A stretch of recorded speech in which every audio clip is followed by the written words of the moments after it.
Welcome to our daily devotional series, The Daily Herald. I pray that these messages will come to you as an encouragement and a reminder to be heralds of the Lord daily. God bless you. Simple Faith Rewarded. September 23. All this assembly shall know that the Lord does not save with sword and spear, for the battle is the Lord's, and he will give you into our hands. 1 Samuel 17:47. What an inspiration of courage and lofty faith was displayed by the simple shepherd before the armies of the Israelites and the Philistines. There was a ring of fearlessness in his tone, and a look of triumph and rejoicing upon his fair countenance. As David's rich voice uttered the words of trust and triumph, the anger of Goliath was roused to the very highest heat.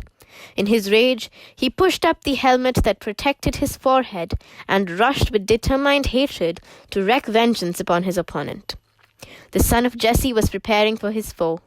Both armies were watching with most intense interest, and it came to pass, when the Philistine arose and came and drew nigh to meet David, that David hasted and ran toward the army to meet the Philistine. And David put his hand in his bag and took thence a stone, and slung it, and smote the Philistine in his forehead, that the stone sunk into his forehead, and he fell upon his face to the earth. Amazement spread along the lines of the two armies.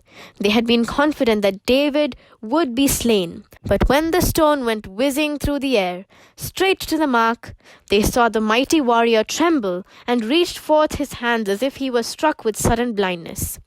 The giant reeled and staggered and fell prostrate to the ground.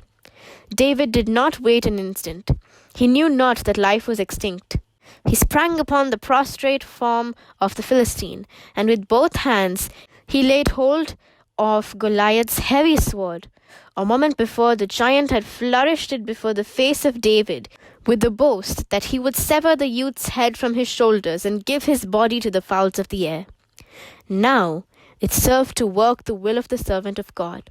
It was lifted in the air, and then the head of the boaster rolled from his trunk. And a shout of exultation went up from the camp of Israel. The Philistines were smitten with terror. They knew that the day was lost. In horror and confusion, they began an irregular retreat. The triumphant Hebrews rushed after their retreating enemies, and they pursued the Philistines until thou come to the valley and to the gates of Ekron. And David took the head of the Philistine and brought it into Jerusalem, but he put his armor in his tent.